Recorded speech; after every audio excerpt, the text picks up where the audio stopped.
viendo que hoy vamos a hablar de las prácticas de la medicina tradicional, este concepto nuevo de la medicina que trata de rescatar esas prácticas ancestrales, esa cultura de la persona. Y qué mejor que nuestra antropóloga preferida, Betty, acompaña siempre para explicarnos cómo esto fue evolucionando, cómo fue culturalmente evolucionando y por qué la importancia de rescatar todos estos conceptos y de tenerlos bien claros. Así que los dejo con Divina, yo me voy a silenciar, vamos a tratar de hacer esto en 2 bloques, como siempre y siempre en la misma sala. Si se corta, volvemos a entrar, no hay ningún problema. Yo me voy a mutear y voy también a apagar la imagen para que tengamos un mejor video. Y vos, Divina, me vas a indicar cuándo querés que te pase la filmina, ¿sí? Ahora podemos empezar, Mavi. Hola, buenos días. Es un gusto, como siempre, compartir esta información con el auditorio tan amplio de la Cuarta Cátedra. En esta ocasión vamos a tratar un proyecto que está llevando a cabo la Organización Mundial de la Salud para incorporar las medicinas tradicionales a las prácticas sociales, a las obras sociales de las distintas naciones. Para esto, como hay tanto prejuicio, tanto de un lado como del otro, hay prejuicio por parte de quienes practican medicinas tradicionales contra, que rechazan el modelo médico diciendo que es un negocio, y por parte de la medicina científica hay prejuicios también pensando que es una charlatanería. Entonces vamos a ver, la charla de hoy está focalizada en la historia, tanto del uso de hierbas como de los sistemas tradicionales, porque pensamos que conocer la historia de estas prácticas médicas puede ayudar, puede contribuir a derribar tantos de estos prejuicios. Siguiente, por favor. Entonces, el proyecto de la Organización Mundial de la Salud es incorporar y reconocer las prácticas tradicionales como un complemento a la medicina científica y sobre todo propiciar el respeto por la autonomía de pacientes que quieren ser tratados con medicinas tradicionales, que junto con la medicina científica. Siguiente, por favor. Entonces, la definición de la OMS reconoce tanto el conocimiento ancestral de hierbas como las técnicas manuales complementarias, como en el caso acá de nuestra reflexóloga, la reflexología de pies y manos, ¿no? La OMS reconoce como complementaria y absolutamente válida estas técnicas manuales. Ahora vamos a ver la historia de todos estos conceptos. Siguiente. Para eso, para entender cómo es que se pueden incorporar la medicina tradicional a los sistemas experimentales, hay que tomar en cuenta que la OMS reconoce aquellos sistemas que tienen textos de medicina propios, que tienen prácticas consensuadas desde hace muchos años y más allá que tienen creencias particulares, ¿no? Por ejemplo, la medicina oriental cree mucho en el chi para fundamentar las prácticas, ¿no? Pero no está en discusión las creencias. Lo que queremos focalizar como lo que está en discusión es la necesidad de reconocer estos textos de medicina milenarios en muchos casos. Siguiente. Y que para eso vamos a ver la distinción entre los remedios de la abuela y los sistemas tradicionales. Siguiente, porque hay mucho error de concepto. Partimos del hecho que la medicina, los remedios de la abuela, son un corpus de conocimiento que son diferentes de los sistemas tradicionales y a su vez los sistemas de medicina tradicional son diferentes de la medicina científica.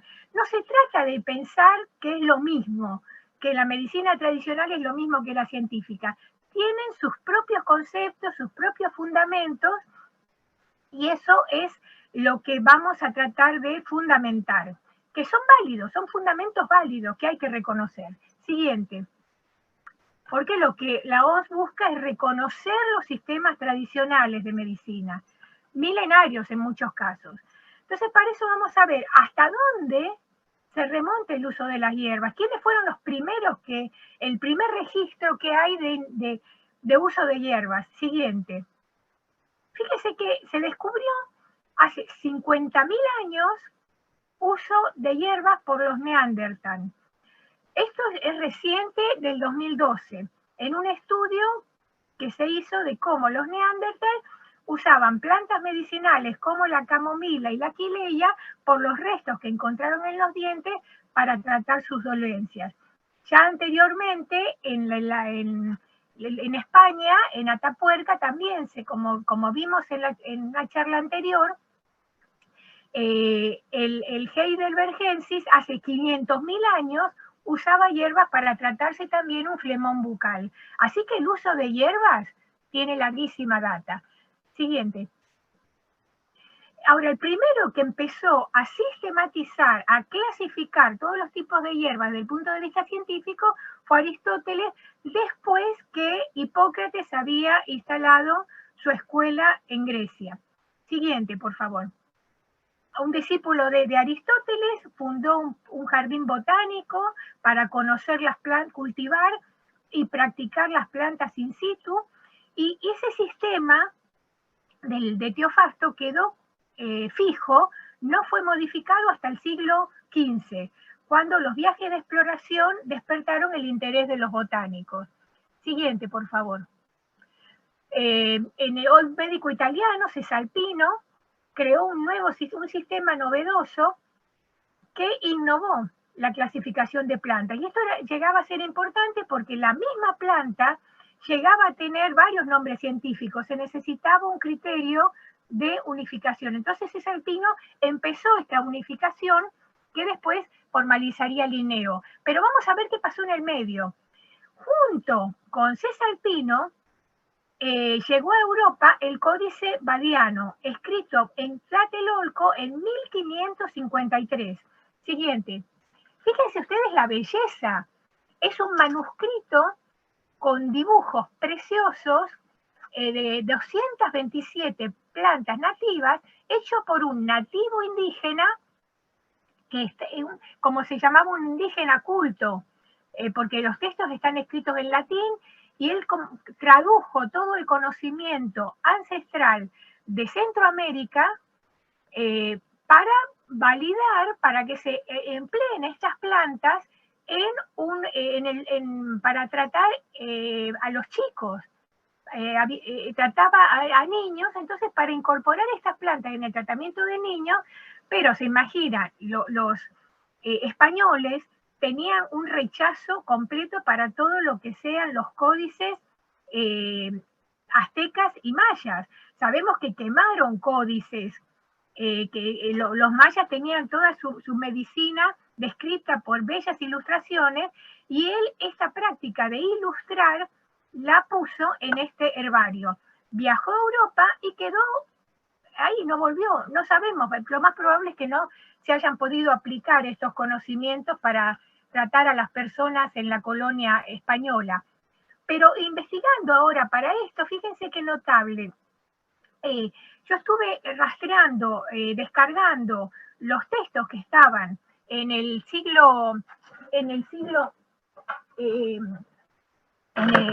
todos los textos de Cesalpino y de Linneo están disponibles en internet. Es una maravilla eso. Y no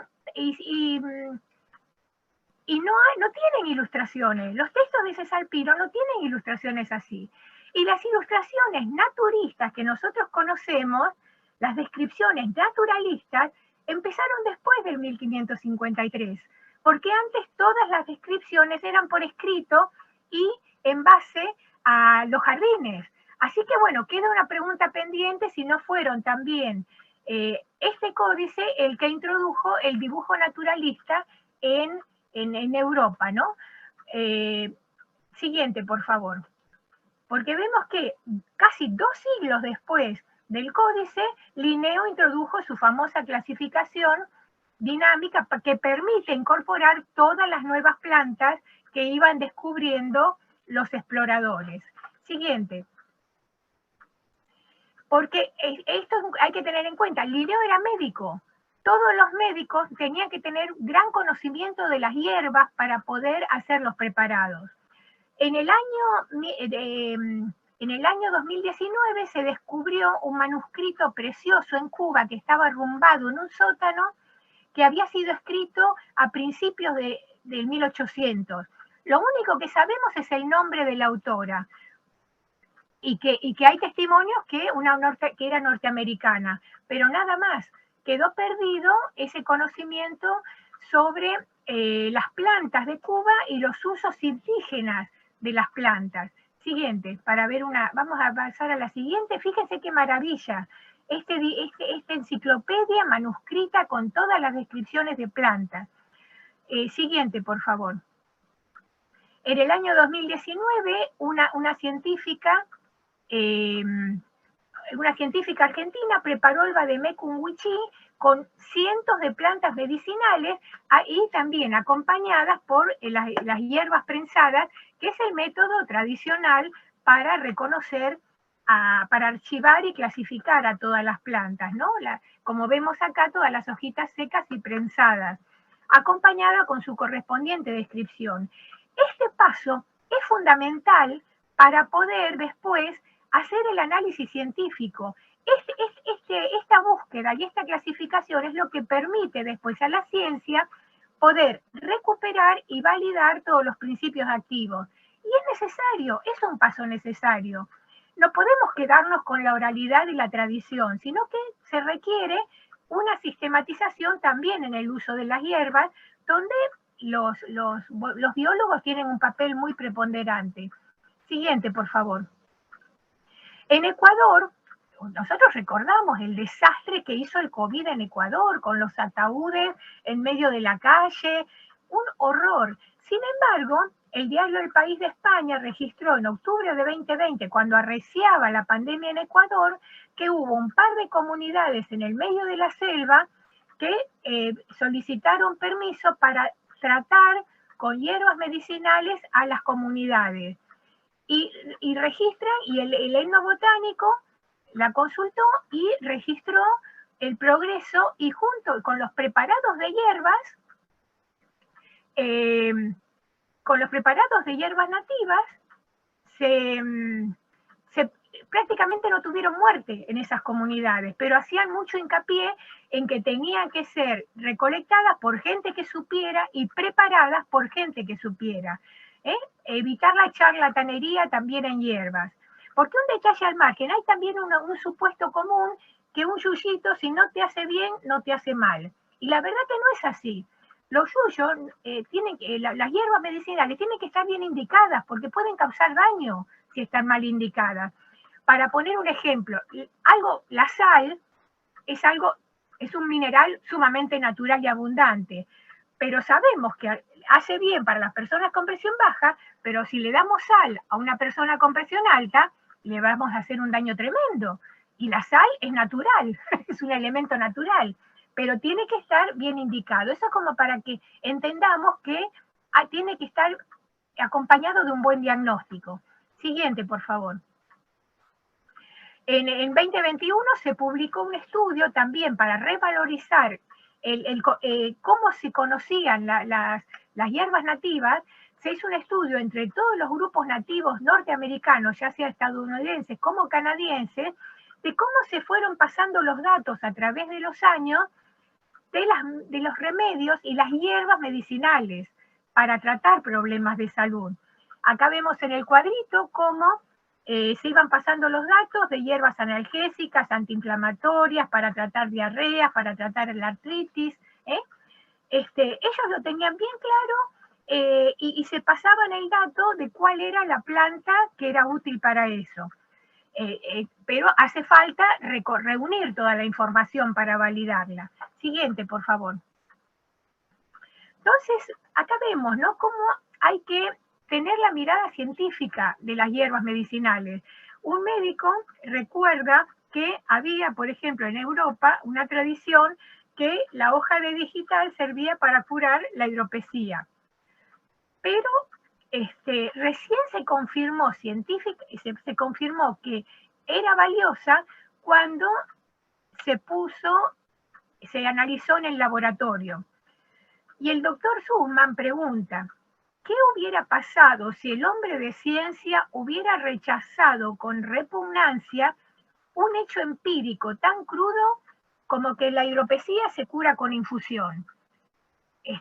Le hubiera pensado que era charlatanería. Y sin embargo, el principio activo que cura la hidropesía realmente está en la planta. Siguiente, por favor.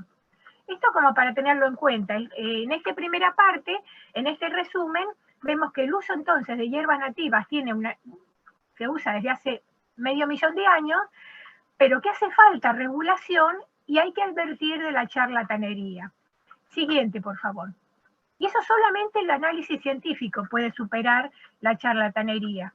Entonces, ahora vamos a pasar, teniendo en cuenta esto, de la necesidad de regular el uso de las hierbas, vamos a ver también con la historia de algunos sistemas médicos tradicionales. Siguiente.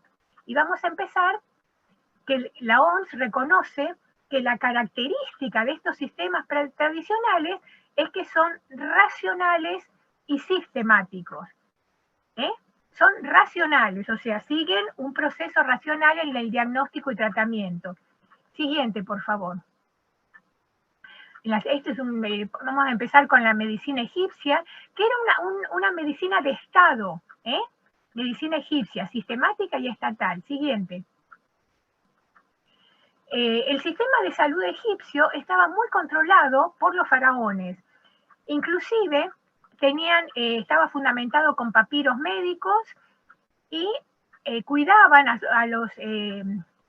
cuando hice la investigación para ahora, descubrí que inclusive cuidaba mucho a los constructores. Y si un constructor tenía un accidente en el trabajo, tenía, como quien dice, una ART que seguía pagándole el lucro cesante, ¿no? Miren ustedes qué interesante este concepto avanzado del sistema de salud egipcio. Siguiente. Acá vemos en el papiro una mujer dando a luz que muestra cómo la partera se acerca, que está como una especie de historieta, la partera se acerca, la ayuda a parir y luego le entrega a la madre el bebito para que tome el calostro, ¿no? Aunque parecen varias parteras, sin embargo es una sola en secuencia temporal. Y el otro dibujo, la otra ilustración, es un oculista tratando los problemas de ojos. Suponemos que con tanto construcción en piedra, seguramente alguna esquirla, eran muy comunes que se lastimaran el ojo con alguna esquirla picando y tallando las piedras. Siguiente, por favor. Acá vemos que tenían elementos de cirugía. Estamos hablando de cientos de años antes de nuestra era. Elementos de cirugía. Y prótesis. Prótesis hechas con madera y amarrada con cuero al pie. Siguiente, por favor. Y odontología. ¿Qué les parece? Odontología para recuperar las piezas perdidas o inclusive ortodoncia con cintas de cobre. Muy avanzado era el sistema odontológico, el sistema de salud en Egipto. El problema fue que, como ocurrió cuando los faraones dejaron de gobernar, se suspendió todo ese sistema, como quien dice, borraron el sistema de salud, ¿no? El Ministerio de Salud fue borrado con el cambio de gobierno. También pasó en el antiguo egipcio y todas estas prácticas efectivas fueron olvidadas. Por eso se habla de la necesidad de recuperar en cuanto a sistema de salud.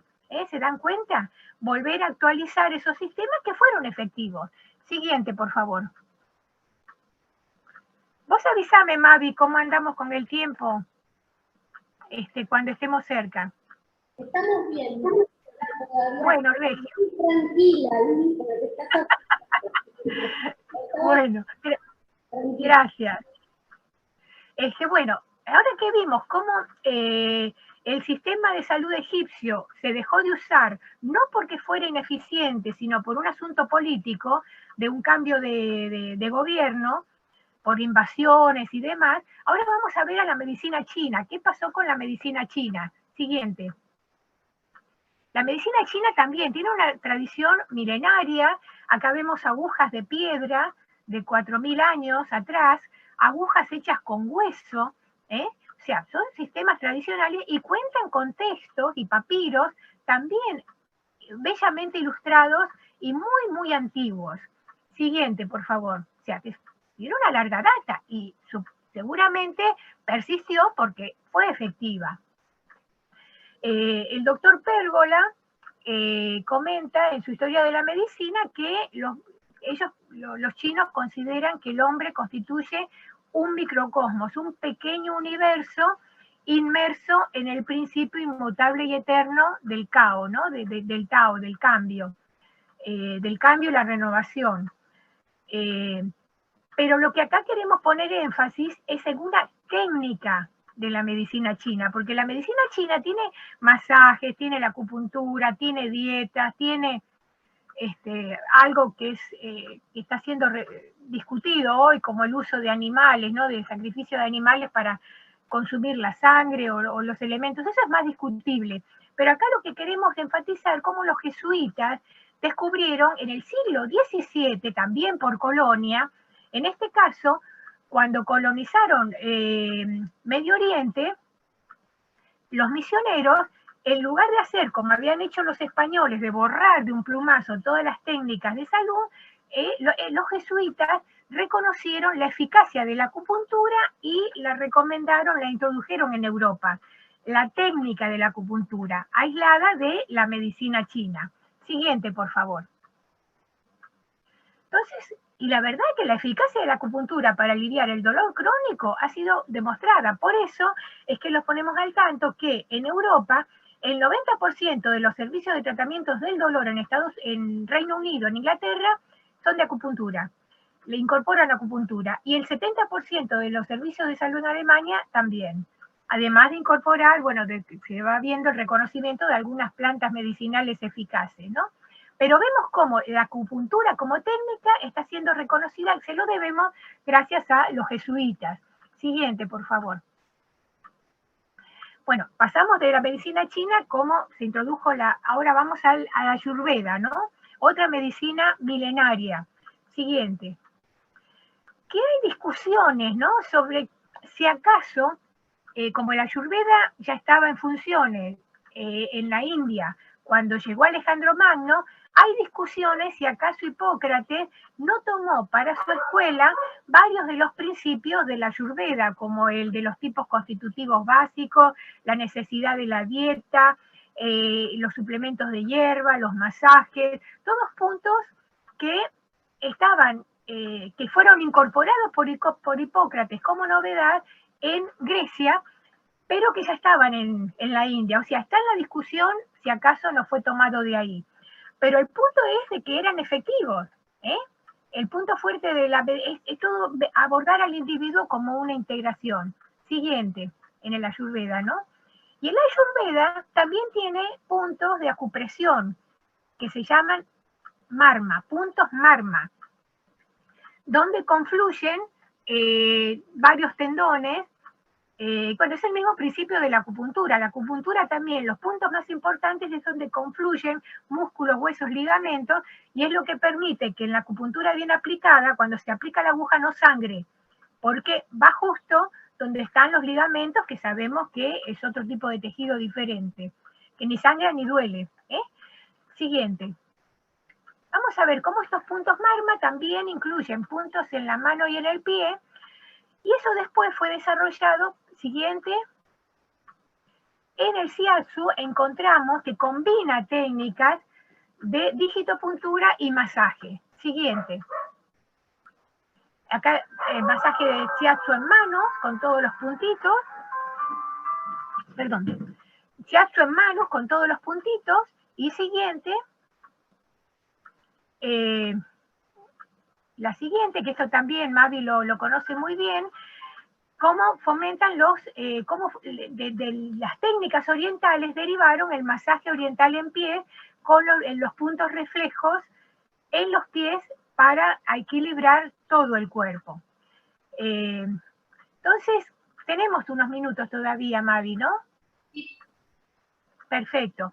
Bueno, entonces seguimos con la medicina. Esto es importante, ¿no? Esto, de cómo las medicinas orientales también, después, en el caso de la reflexología, eso seguramente Mavi lo ampliará en algún momento, fue recuperada por la medicina occidental como algo científico, con evidencia científica, hace un par de siglos, ¿no? Fue reintroducida como con base experimental, ¿no? Los efectos beneficiosos de la reflexología en pies y manos. Ese es un punto que queremos ver, de que no es una novedad ni es charlatanería, está fundamentada en una larguísima experiencia de sistemas tradicionales. Por ahora vamos a ver a la medicina precolombina, también otro sistema de medicina de Estado muy desarrollado, que fue borrado de un plumazo por la colonia. En los códices inclusive encontramos evidencia de tratamiento de la epilepsia. Acá vemos también una ilustración maya tratando con hierbas la epilepsia. O sea, tenían, no sabemos si lo llamaban epilepsia o no, pero el cuadro está bellamente descrito en esta ilustración. También un códice previo a la llegada de los españoles. Siguiente, por favor.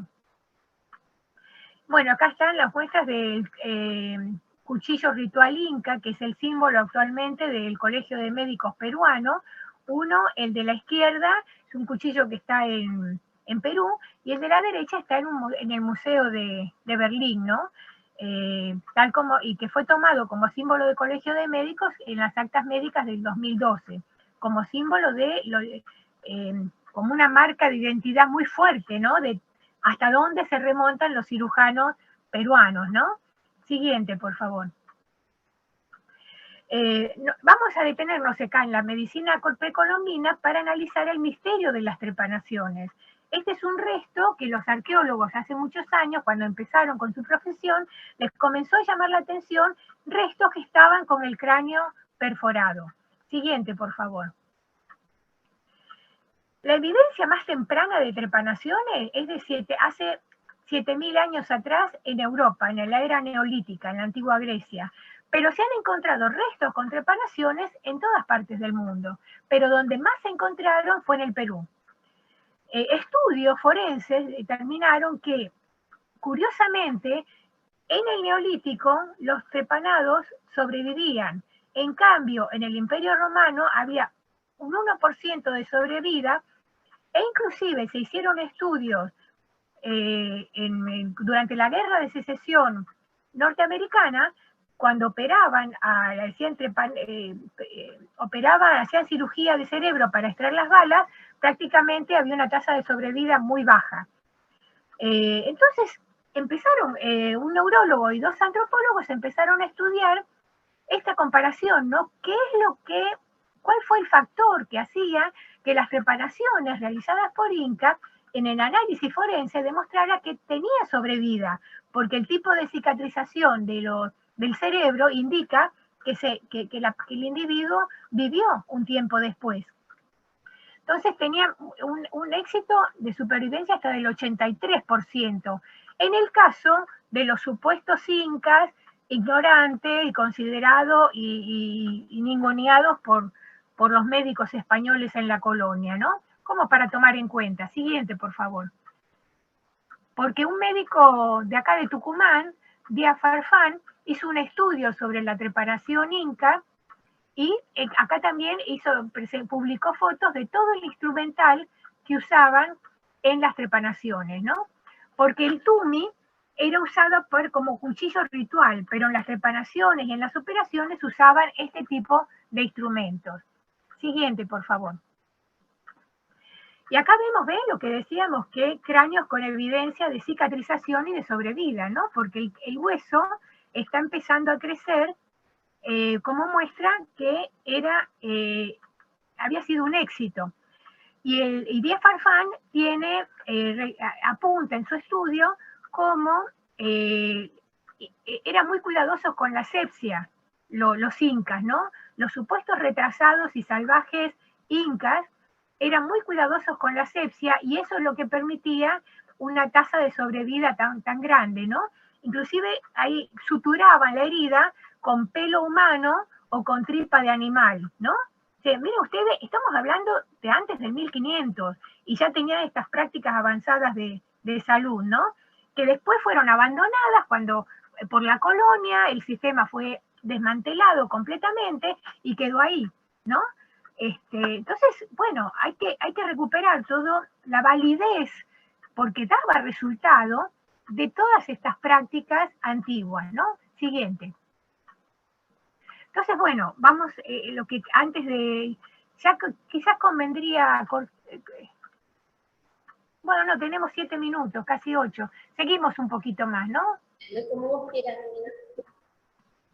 Bueno, lo que queremos antes de pasar a la otra parte es que quede bien claro que tanto las hierbas tienen una gran evidencia empírica de que son eficaces en el tratamiento, pero que requieren la inscripción científica para poder hacer el análisis correspondiente. Y en el caso de los sistemas médicos tradicionales, son efectivos, fueron efectivos, por eso duraron tanto tiempo. Si acaso fueron desmantelados, fueron desmantelados por cuestiones de política, de dominación, pero no porque hayan sido que hayan sido ineficaces. Los incas no tienen registros de epidemias o de grandes pestes en la historia antes de la llegada de los españoles. Lamentablemente, por cuestiones de inmunidad, cuando llegaron los españoles, ahí sí, al no tener inmunidad con los virus españoles, fueron diezmados por enfermedades que trajeron en el barco, ¿no? Pero antes de eso, cuando en el año 1300 en Europa estaba la peste negra, no hay registros históricos de pestes entre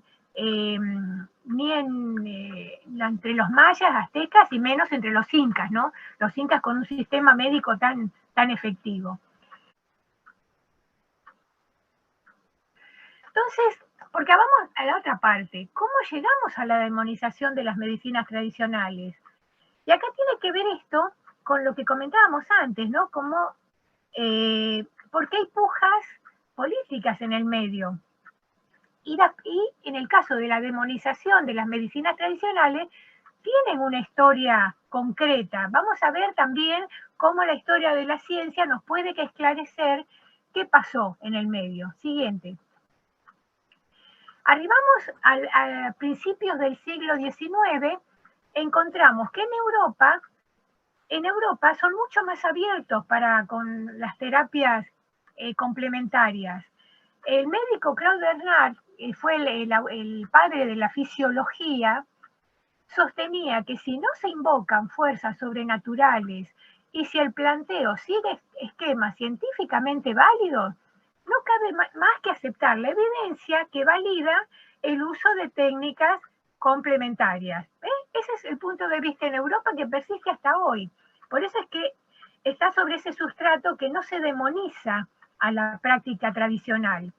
Sin embargo, en Estados Unidos se fundó la Asociación Médica Americana a mitad de siglo y a partir de ahí empezó la persecución con todo lo que no fuera médico diplomado, ¿no? Se comenzó a perseguir a todo lo que sea métodos de curación tradicional, que en el caso de Estados Unidos estaba vinculado con los grupos nativos, con los grupos aborígenes estadounidenses. Se comenzó a perseguir todo, porque también se imbrican problemas de dominación.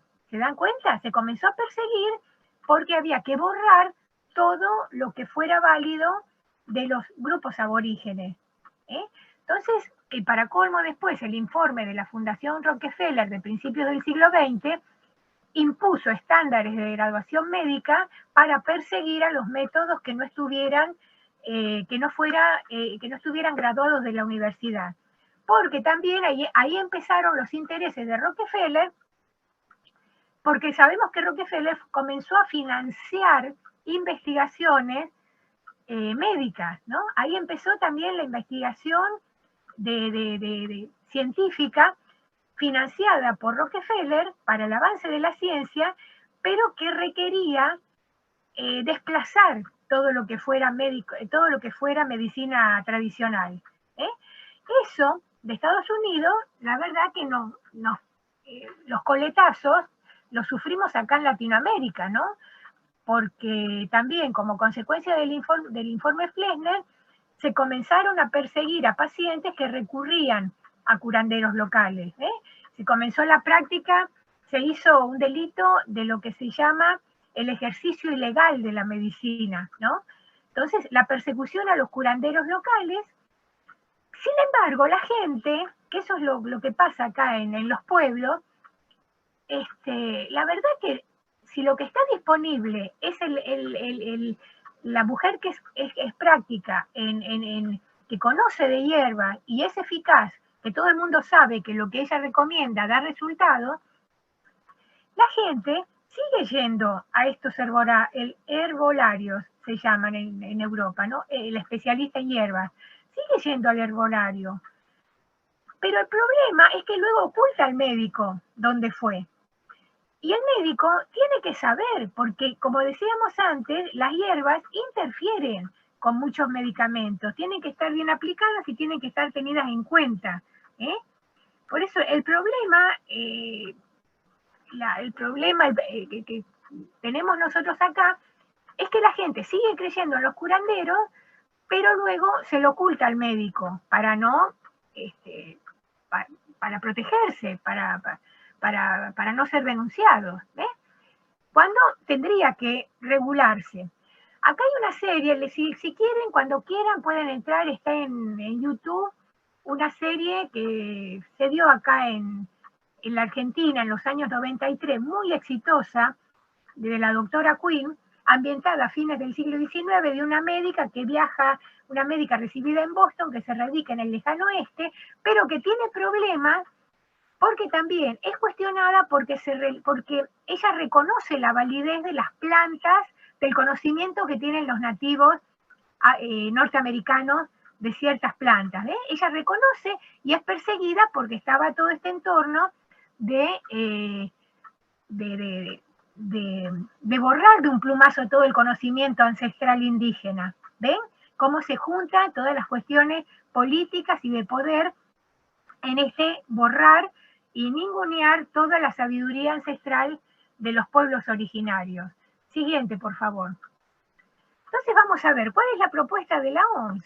Siguiente.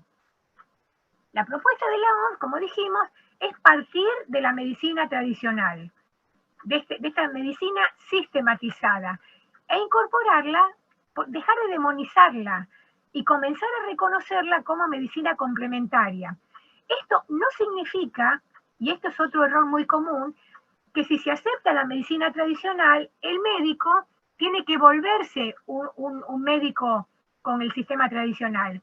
Nada que ver, pero lo que busca la OMS es que se deje de demonizar a la medicina tradicional y que si el paciente quiere, que el paciente pueda sentirse libre de complementar la medicina experimental con la tradicional. ¿Se dan cuenta? Ahí es donde está la idea de la complementación. No es que el médico tiene que dejar de creer en lo que cree, no. Cuesta mucho. Me pasa a mí, yo me crié leyendo libros de fisiología, jugando, ¿no? Que había en mi casa. Y la verdad que tengo la cabeza, como quien dice, la cabeza formateada con la fisiología occidental. A mí me cuesta mucho identificarme con prácticas metafísicas. Entonces, y nos pasa mucho, pero eso no quiere decir que no reconozcamos la validez de las terapias tradicionales. ¿Se dan cuenta? Entonces hay que respetar y permitir que el paciente se sienta libre de ir tanto a una como a otra. Siguiente, por favor. Entonces, en el caso, la OMS advierte sobre esta falta de regulación sobre terapias complementarias y comenta que hay riesgos por no estar regulado ni el uso de hierbas, porque pasa, como no está regulado el uso de hierbas en la farmacia, a mí me ha pasado ir a comprar un yuyito a la farmacia y tiene fecha de hace 5 años. La verdad que un yuyo de hace 5 años pierde totalmente la efectividad. Entonces tiene que haber una regulación de eso. No pueden estar para siempre los yuyos las hierbas medicinales en el dispenser. Y además hay riesgos reales también por los charlatanes. Siguiente, por favor. Entonces, la OMS busca cómo se puede regular y pone varios ejemplos de incorporación exitosa. Eso está en el proyecto mismo de la Organización Mundial de la Salud, que está en Internet, ¿no? Pone como ejemplo el ejemplo de Mongolia, cómo fue muy bien recibido un botiquín familiar de medicamentos tradicionales, distribuido gratuitamente, que hizo que autoatender los grupos mongoles sin problema y a tiempo de un modo económico, ¿no? Siguiente, por favor. Que ellos están muy agradecidos por el botiquín de medicación tradicional.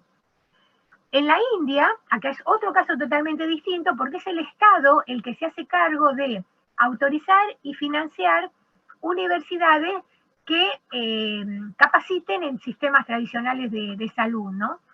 Entonces, el gobierno es el que regula directamente quién es un buen médico ayurveda, un buen homeópata y demás, ¿no? Entonces, este es un caso diferente que ellos han resuelto exitosamente. Siguiente, por favor. Y en el caso de Europa, de Suiza, habíamos visto que Alemania y Reino Unido incorporan las terapias tradicionales en el sistema de salud público, y acá en Suiza lo incorporaron en las obras sociales, le llaman el seguro médico. El seguro médico es la obra social, ¿no? Que incorpora, entre otras cosas, la fitoterapia y la medicina tradicional china. Y lo que ponen como requisito, en el caso de la acupuntura, tiene que ser prestado por un médico. Entonces, si es un médico el que aplica la acupuntura, entonces es cubierto tranquilamente por la obra social. Son todos tips de ejemplos de regulación alrededor del mundo. Siguiente, por favor. Y acá en Bolivia, bueno, cuando Evo fue presidente, se reconoció a la medicina indígena, a los herbolarios y a la partera como válidos, como eficaces, y se reinstalaron después que los españoles, como habíamos visto, los trataron de borrar de un plumazo, ¿no? Siguiente, por favor. Pero como vemos, estos son casos todavía aislados. La idea es dejar de demonizar a la medicina tradicional y que los pacientes se sientan libres y seguros de que si van a un terapeuta complementario y tradicional, van a ser atendidos con excelencia y que tienen el respaldo también de una regulación. Siguiente, por favor. Entonces vamos a ver eso, ¿no? El primer paso, ¿qué hacemos para homologar a la medicina científica y la tradicional? Presentarlas como habíamos visto, como algo diferente, como estructuras lógicas diferenciadas. Siguiente. Porque vemos, la medicina científica parte de datos contrastables, sobre esos datos se hacen interpretaciones y después se hacen las propuestas teóricas. Y en el caso de la medicina tradicional también tiene un conocimiento básico contrastable, pasible de contrastación, y sobre eso se establecen las prácticas, las regularidades y los sistemas de creencia. Puse estos dos dibujitos porque los científicos solemos ver como charlatanes, muchos, ¿no? Por suerte eso está siendo cada vez menos, pero se suele ver como charlatanes a los tradicionales, y los de la medicina tradicional nos ven como charlatanes a los que defendemos la medicina científica. Siguiente, por favor. Entonces, si hemos de establecer la homologación, vamos a evitar los errores comunes en las propuestas de educación, de adecuación. Porque lo usual es en los debates, lo vivimos en los debates sobre el aborto, ¿no?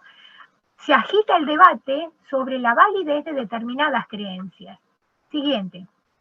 Y ahí no se avanza, se obstruye el debate, porque si cada parte trata de ver o de convencer al otro que su sistema es superior o es el único válido, la verdad es que la discusión está frenada de antemano, ¿no? Eso es lo que se llama partir del nivel de las creencias, ¿no? De tratar de convencer al otro que su sistema es el único válido. Y ahí se va mal, ¿eh? No hay que partir desde las creencias, porque partimos de la base que el que es un médico experimental está convencido que su sistema es el mejor. Y el que es un tradicionalista está convencido que su sistema es el mejor.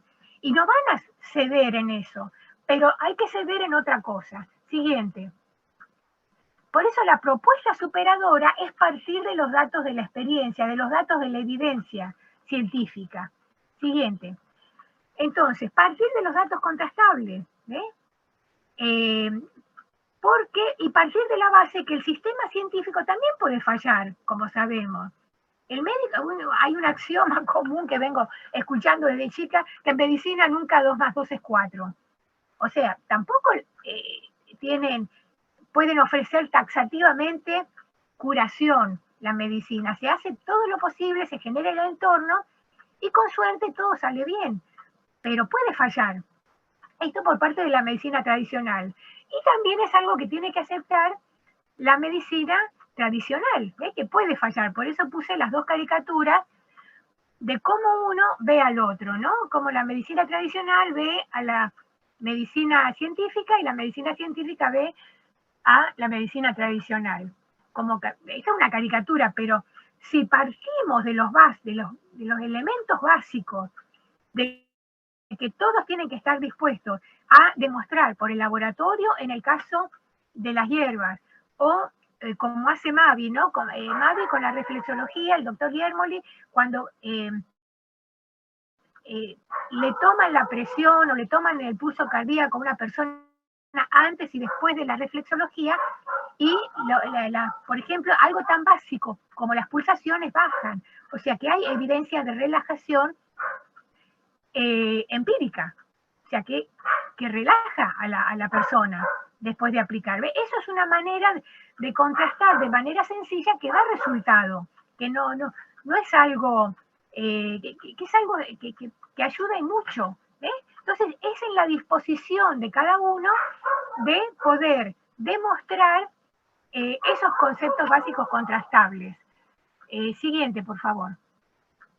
Entonces, teniendo en cuenta que hay que sistematizar tanto el uso de hierbas como las prácticas, las técnicas de los sistemas tradicionales, contrastarlas experimentalmente y recordar estas palabras de Bernard, ¿no? Que las mencionamos hace un ratito. Siguiente. Siguiente, Mavi. Acá está.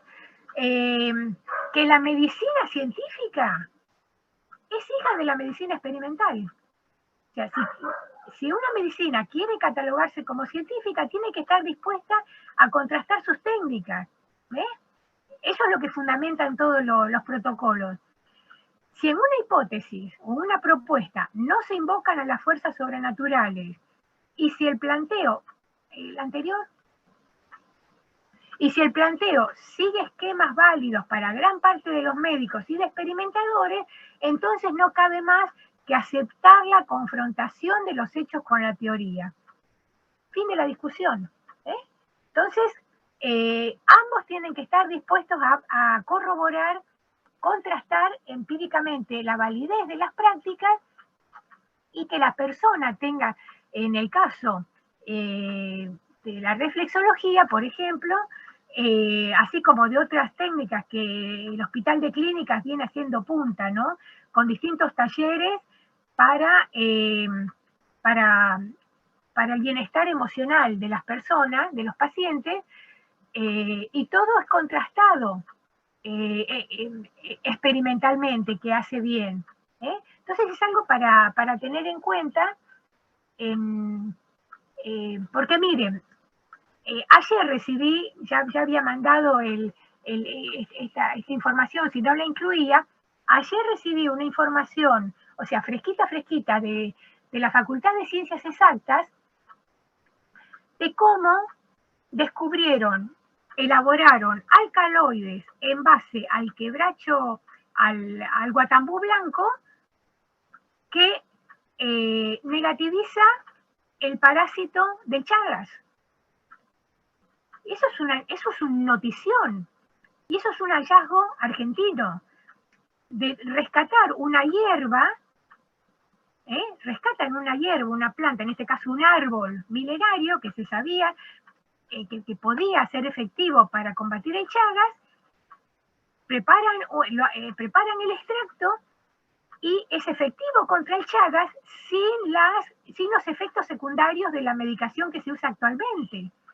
Y eso no quedó más remedio que hacerlo acá en Argentina, porque en los grandes emporios internacionales, como no hay Chagas en todo el mundo, no les conviene invertir para un grupo de acá de Sudamérica donde el Chagas es endémico.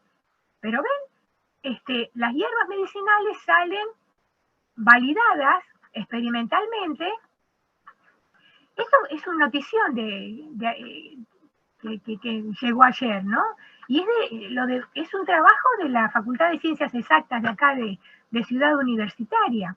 Entonces, bueno, lo difundimos desde acá porque es una pena que no salga en el noticiero de la televisión, ¿no? Pero salen muchos de estos avances que revalorizan las hierbas medicinales, el papel de las hierbas medicinales. Bueno, ahora sí, muchas gracias.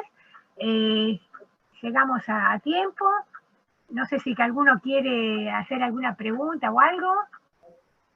Es una medio controversial porque quizás de base es el verdadero concepto de la Ay, se te escucha. A ver, ¿te podés acercar más al micrófono?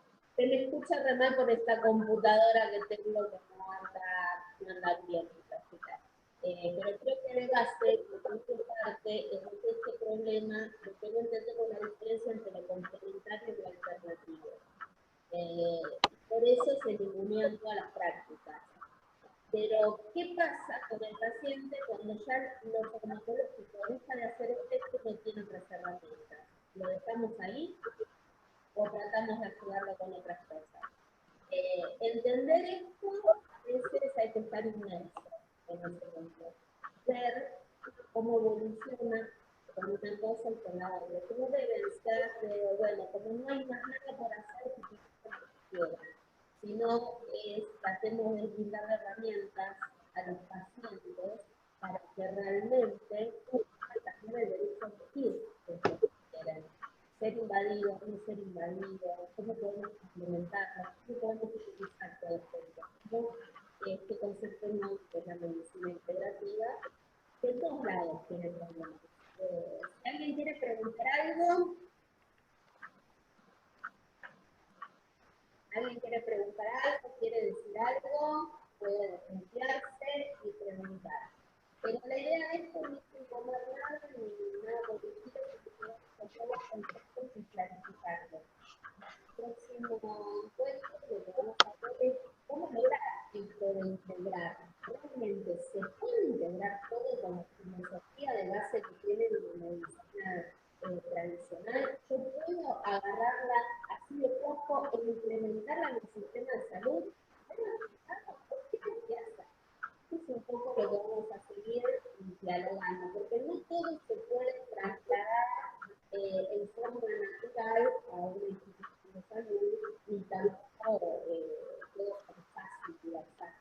Acá nos decía Sonia también dice, excelente toda la información que brindaste de nuestra peregrina. Muchas gracias, Sonia. Desde hace muchísimos años está en el Hospital de Clínicas, con las prácticas del Tai Chi y la dermatología. Con muy buenos resultados para todos los pacientes. Qué bueno sería que realmente fuese un servicio realmente incorporado, realizado, que todos tuvieran el acceso, que pudieran recibir esa terapia, que realmente es comprobado, lo tiene Sonia, vivenciada todas las semanas con sus pacientes, pero no hay. Pero bueno, queda como una cosita que está por ahí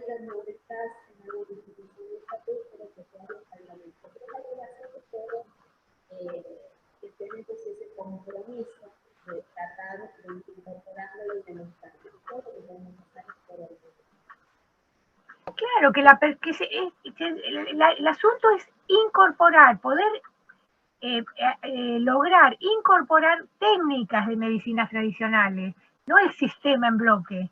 Se incorporan las técnicas, se validan las técnicas y se dejan de demonizar esas técnicas. Entonces, si se incorporan, por ejemplo, en el caso de la reflexología, el paciente puede tener la tranquilidad que el reflexólogo va a seguir todos los protocolos de COVID para atenderlo, por ejemplo, ¿no? Puede tener esa total tranquilidad. Si va un reflexólogo reconocido y validado por el cuerpo oficialmente, entonces el reflexólogo se hace cargo de cumplir con todos los protocolos de COVID. Y la persona se relaja, recibe ese tratamiento. Otra cuestión donde puede ser muy útil las prácticas de medicina tradicional es en el caso de la medicina paliativa, cuando ya la medicina experimental no tiene nada que ofrecer, porque hay algo que viene siendo muy estudiado, que en la medicina experimental no hay con qué darle para cuestiones agudas. Para problemas de salud agudos es insuperable, pero en los problemas crónicos tiene problemas para poder atender de manera a los pacientes crónicos.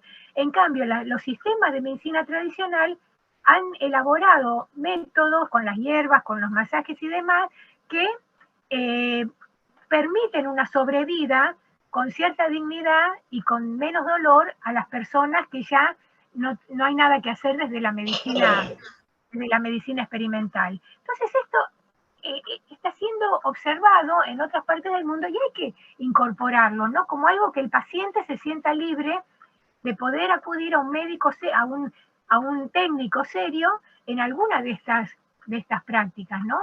De estas técnicas específicas de la medicina tradicional. Pero también hay una cuestión a tener en cuenta. Todas estas prácticas, si uno las consume con un sistema de salud y educación muy numerosas, mucha gente no puede acceder. Entonces, abandonan los tratamientos que son caras, porque hay pocos, porque no son reconocidas, por un montón de situaciones, y la salud pública es lo que más tendrían que estar. Vos habías mencionado ahí un estudio que habíamos hecho, un informe empírica, nos llevó 2 años comprobar eso, y sirvió para ver que no todos los métodos que se utilizaban con esta terapia eran beneficiosos para la población de pacientes que se limitaban en el hospital. Es eso que nosotros decimos siempre, no que sea lo que sea natural, que sea beneficioso. A veces hay que saber cómo interfiere todo necesario en ese momento determinado aspecto. Entonces, bueno, eso requiere investigación. Sonia, qué lindo verte en la sala. Un beso enorme. ¿Qué tal? ¿Qué tal? Qué bueno que hayas invitado a Vivina, bueno, que siempre, ¿no? Siempre está ahí aportando en la cuarta cátedra y bueno, y comentarles también esto de como hablabas de todas las experiencias, ¿no? Que se vienen haciendo, que justamente con los problemas más crónicos en la salud, que nosotros estamos ahí en el servicio de reumatología, comprobando que tanto los problemas de fibromialgia como los de artrosis, con la gente practicando Tai Chi Chuan y Qigong, cómo fueron evolucionando, ¿no? Favorablemente a lo largo de los años. Y ojalá también lo que están haciendo en otros hospitales se pueda ir difundiendo más, porque hay un montón ya, ¿no? De material como para ir acumulando, ¿no? Datos concretos y haciendo test, ¿no? Si en los hospitales nos ayudaran también haciendo los test para ver cómo va mejorando la gente. Así que bueno, buenísimo, por lo menos que se charle de todo esto, ¿no? Sí, se empieza por algo, ¿no? Tanto sí. como yo, lo que evidenciamos es que la continuidad hacia el cambio. Como la continuidad acá no implicaba tener que abonar algo, la persona misma podía hacerlo y los resultados. Entonces, eso es lo importante a veces. No solo el regularlas o que estén en una currícula, en algo de legislación permite, que realmente va a ser beneficiada porque a veces no tiene acceso a cosas más costosas. Eso lo podemos brindar para todos. Pero bueno, Claro.